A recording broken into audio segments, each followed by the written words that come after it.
And let's go live now to our Foreign Affairs Minister Melanie Joly and the announcement of a new Arctic policy. National Chief Mackenzie, thank you. Chief Martel as well.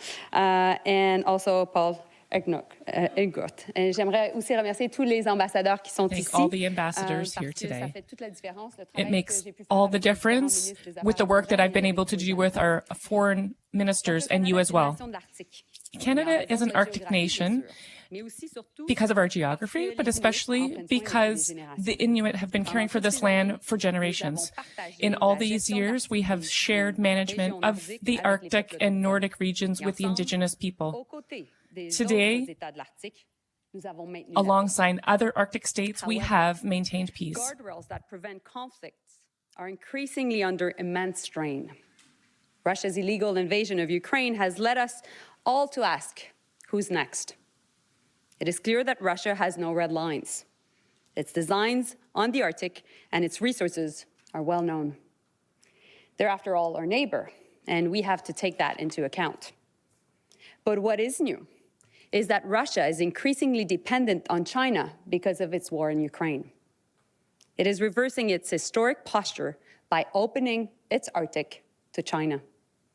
And this is fulfilling the long-time aim of China, which has declared itself as a near-Arctic state.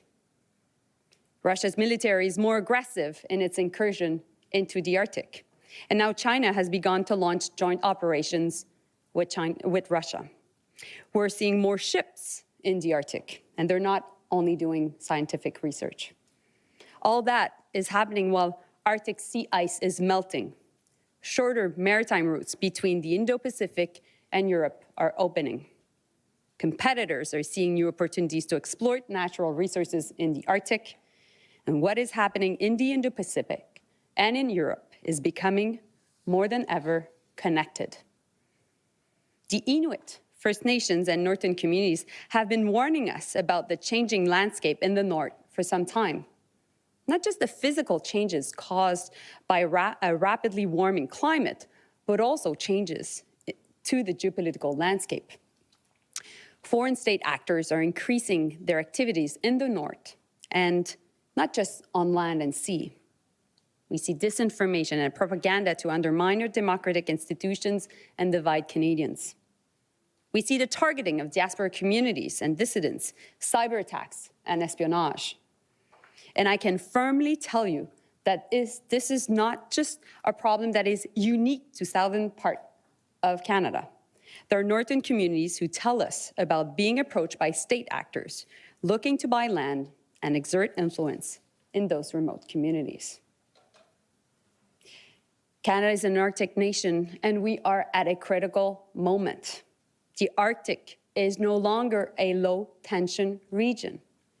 We live in a tough world, and we need to be tougher in our response. Decisions made today will shape our future.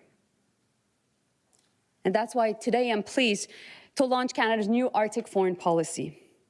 Our Arctic foreign policy has 4 key pillars. The first one is, of course, that we'll continue to assert Canada's sovereignty, including over the Northwest Passage. Diplomacy and defense go hand in hand. And there's a reason why our new defense policy update is called Our North, Strong and Free. And of course, Mr. Blair, listening to me very, attentively right now, is actually going to present you more information soon. But what I can tell you about what we're doing in terms of defense is that Canada is bolstering our military presence to protect our Arctic, our continental security alongside the US, and we will make sure to increase our cooperation with our Arctic allies and NATO. We're making key strategic purchases to enhance our military capacity in the region. This new Arctic policy will contribute to put our new assets to good use. Our defense objectives are also met by new international partnerships. At the last Washington NATO summit, Canada announced the Ice Pact alongside the US and Finland. Together, we will ensure we have the icebreakers needed to patrol northern waters. Through this partnership, Canada is positioning itself to lead the world in the production of icebreakers. This will help our allies in the Arctic region. This will create also good, well-paying jobs at home. And let us be frank here, we have a lot of catching up to do when you see the number of icebreakers that Russia is producing.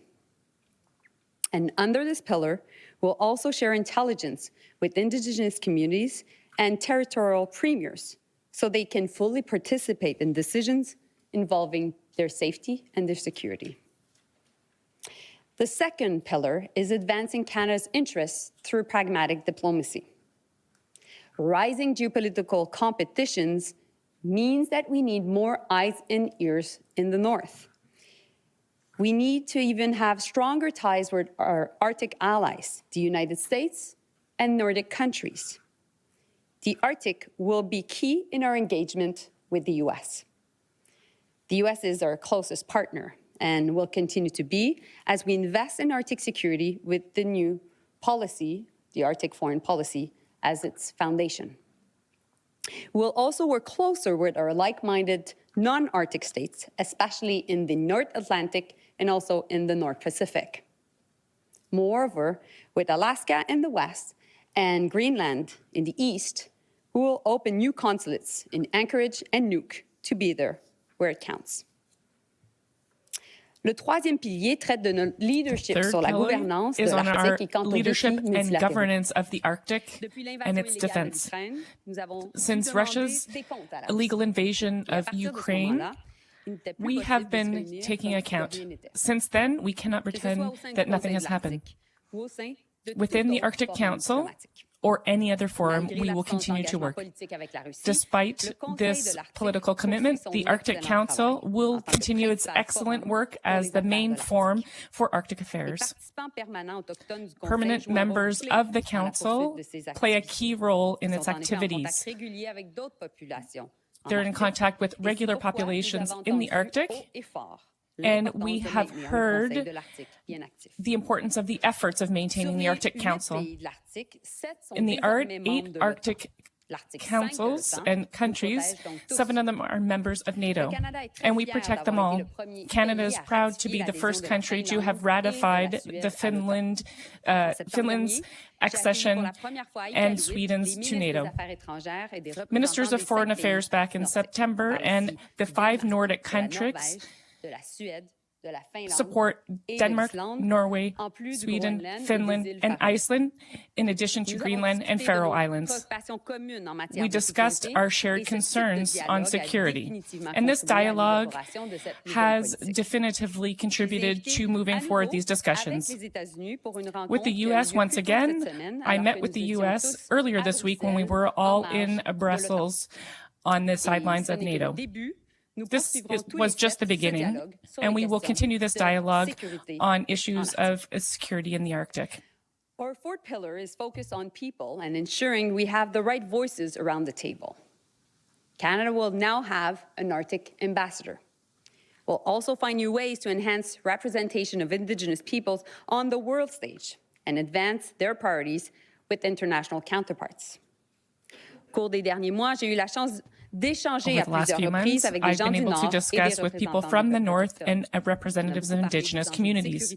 We talked about security issues that impact their daily lives. It goes without saying that those living in the North are best placed to know what's going on in the North. They told me about the very real effects of climate change, such as the destructive wildfires that have forced them to leave their homes. We all remember summer of 2023 in Yellowknife. I also heard them rightly reminding me nothing about us without us. And all these conversations have contributed to the policy we are presenting today. It responds to these concerns. It builds on their observations. We wanted to put the people of the North at the heart of our action. And after all, they're a central part of what makes us an Arctic nation. Collectively, these 4 pillars represent a fundamental change in the way we look at the Arctic, because we can no longer only depend on our geography to protect us. Until now, we tended to consider the Arctic from a north-south perspective. We're changing our approach to look at it from other angles. when it comes to protecting and working with the Inuit and all the people in the Arctic, we must deepen north-to-north relationships. In terms of strengthening our diplomacy and protecting our continent, it means looking at the Arctic as the connection between East and West. From NATO territories and our allies on the Atlantic, through NORAD, and to our security partners in the North Pacific. This means working as a team to support Inuit communities and their aspirations. It means working with the territories and key Arctic allies. Today's new Arctic foreign policy represents a shift in how we see Canada's role in a region that is becoming more and more strategic as geopolitical tensions deepen. It was carefully designed with people living it. We now need to put it in action. Our geography is our destiny. Let's meet the challenge. Merci beaucoup. Thank you so much.